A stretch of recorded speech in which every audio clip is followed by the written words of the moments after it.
ప్రధాన కుటుంబ సభ్యులు ఎన్ని బస్సులు వచ్చారండి? ఎన్ని బస్సులు వచ్చారు? 6 బస్సులు చూస్తున్నాం. రామకృష్ణ కుటుంబ సభ్యులు దృశ్యాలను అయితే మనం చూస్తున్నాం.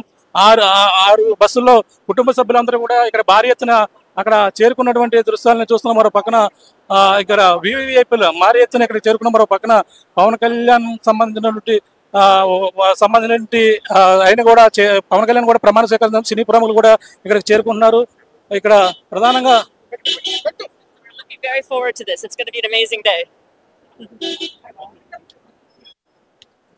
భారీ ఎత్తున ఇక్కడ అందరూ కూడా చేరుకున్నటువంటి దృశ్యాలను అయితే చూస్తున్నాం. అందరూ ఒక్కొక్కరిగా ఇక్కడ ప్రధానంగా 6 బస్సుల్లో చేరుకున్నట్టుగా రామకృష్ణ అయితే ఇక్కడ మనకు చెప్పడం ప్రధానమంత్రి ఇక్కడ చంద్రబాబు నాయుడు యొక్క ప్రమాణ స్వీకారం ముఖ్యంగానే ఇక్కడ ఎందరో ఎదురు చూస్తున్నారు. ఆయన ప్రధానంగా ఆయన జైల్లో ఎన్నో కష్టాలు పడ్డారని కుటుంబ సభ్యులందరూ కూడా చాలా బాధపడిన పరిస్థితి. ఈ నేపథ్యంలోనే తనకి ఈ విధంగా వాళ్ళకి విముక్తి కలిగే విధంగా వాళ్ళందరూ కలగడంతోనే అలాగే జైలు నుంచి రావడం, జైలు నుంచి ఇదవడం తర్వాత ఇప్పుడు ప్రస్తుతం 2024 ఎన్నికల్లో భారీ మెజార్టీతో ఎవరు ఊహించిన స్థాయిలో మెజార్టీతో గెలవడంతోనే అందరూ కూడా కుటుంబ సభ్యులు చాలా ఆనందంగా ఉన్నారు. ఆనందంగా ఉండడమే కాకుండా వాళ్ళు ప్రమాణ స్వీకారం చేస్తున్న నేపథ్యంలో భారీ ఎత్తున ఇక్కడికి ఎంత కుటుంబ అందరూ కూడా ఇక్కడికి ప్రధానంగా ఆర్టీవీ స్క్రీన్ పై అయితే మనకు ప్రధానంగా మరొక మాట ఎవరో తెలియంది కాదు, అడ్రస్ చెప్పుకోవాల్సిన అవసరం లేదు. కానీ రైట్ అక్కడ విజువల్స్ లో మీరు చూస్తున్నారు నందమూరి సుహాస్ని అలాగే నందమూరి వసుంధర వీళ్ళందరూ కూడా అక్కడికి చేరుకున్న విజువల్స్ మీరు చూస్తున్నారు.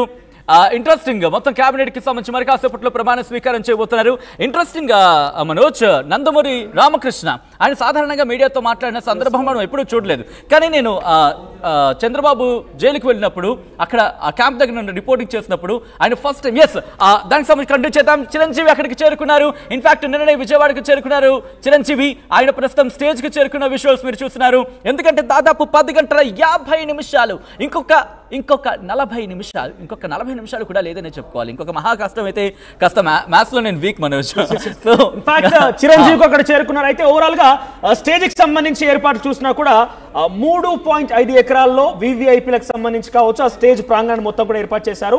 80 అడుగుల వెడల్పు, 60 అడుగుల పొడవు, 60 మంది మాత్రమే అక్కడ సీటింగ్ అరేంజ్మెంట్ ఉంది. దాదాపుగా చీఫ్ గెస్ట్ గా వచ్చినటువంటి కేంద్ర మంత్రులతో పాటుగా సినీ ప్రముఖులు కూడా అక్కడికి హాజరు కాబోతున్నారు. మరి కాసేపట్లో ఆల్మోస్ట్ అందరూ వచ్చేసారి కేవలం చంద్రబాబు, ప్రధాని మోదీ మాత్రమే ఇక మిగిలి ఉన్నారు. అమిత్ షా, నడ్డా ఫ్రేమ్ గురించి మాట్లాడుకునేప్పుడు దిస్ ఇస్ ద బ్యూటీ నిజంగా. ఎందుకంటే Kinjarapu Rammohan Naidu present central minister గా ఉన్నారు, కేంద్ర మంత్రి, అలాగే చిరంజీవి ఇద్దరు ఒక్కడొక్కడు ఆత్మీయంగా హత్తుకున్న విజువల్స్ చూస్తుంటే కనుక బహుశా తెలుగు ప్రజలకు ఈరోజు ఒక పండగ లాంటి వాతావరణం చెప్పుకోవాలి. ఎందుకంటే చిరంజీవికి తన యాక్టింగ్ గా ఎంత క్రేజ్ అయితే ఉందో, ఇఫ్ ఐఎమ్ నాట్ రాంగ్ అదే స్థాయిలో పాలిటిక్స్ లో రామ్మోహన్ నాయుడు కూడా పార్టీలకు అతీతంగా అదే క్రేజ్ ఉందనే చెప్పుకోవాలి. ఎందుకంటే ఆయన పార్లమెంట్ లో మాట్లాడినప్పుడు అదే క్రేజ్ సొంతం అవుతుంది. విజువల్స్ మీరు చూస్తున్నారు. రజనీకాంత్, పెమ్మసాని చంద్రశేఖర్ ఆయన కూడా కేంద్ర మంత్రి, ఇద్దరు కేంద్ర మంత్రులకి సంబంధించి అక్కడ వాళ్ళ ఆశీర్వాదం కావచ్చు, అభినందనలు కావచ్చు, అక్కడ గెస్ట్ నుంచి వస్తున్న సందర్భం చూస్తున్నాం. రజనీకాంత్ కావచ్చు,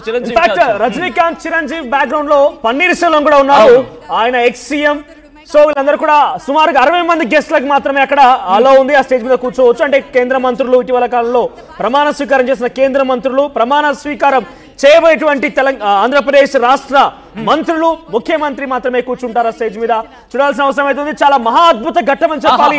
ఈ ఫ్రేమ్ చూస్తున్న మాత్రం కడుపు నిండిపోతుంది ఫ్యాన్స్ కి సంబంధించి. ఎందుకంటే ఓ పక్క మెగాస్టార్, అలాగే ఓ పక్క తమిళ తలైవా టాలీవుడ్ మెగాస్టార్ కూడా ఒకే ఫ్రేమ్ లో ఉన్నారు. పక్కనే లయల్ అఖండ విజయం సాధించారు చంద్రబాబు. అదే రకంగా అఖండ బాలకృష్ణ కూడా అదే స్టేజ్ పై ఉన్నారు. ఒక బ్యూటిఫుల్ ఫ్రేమ్ అని చెప్పాలి.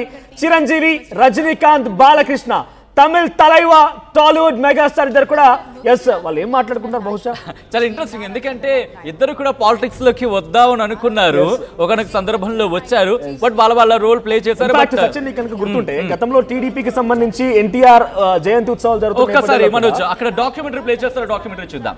చంద్రబాబు గారు 28 ఏళ్ల పిన్న వయసులోని చంద్రగిరి శాసనసభ నియోజకవర్గం నుండి ఎమ్మెల్యేగా గెలుపొంది రాష్ట్ర శాసనసభలో అడుగుపెట్టారు. 30 ఏళ్ల వయసులోనే ఆంధ్రప్రదేశ్ రాష్ట్ర చలనచిత్ర పరిశ్రమ, పురావస్తు శాఖల మంత్రిగా బాధ్యతలు చేపట్టారు. 1995 సెప్టెంబర్ 1న ఉమ్మడి ఆంధ్రప్రదేశ్ ముఖ్యమంత్రిగా ఆయన ప్రమాణ స్వీకారం చేసే నాటికి శ్రీ నారా చంద్రబాబు నాయుడు గారి వయసు 45 ఏళ్లు.